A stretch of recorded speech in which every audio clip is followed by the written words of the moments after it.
رهبر محبوبمان ما عهد بستیم، همراه آقا هر زمان در صحنه هستیم.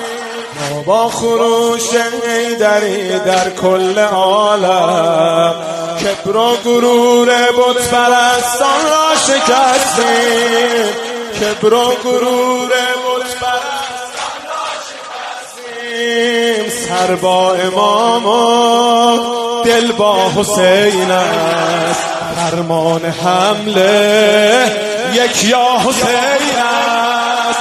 با مشرکان گو ما همه یک تا پرستیم.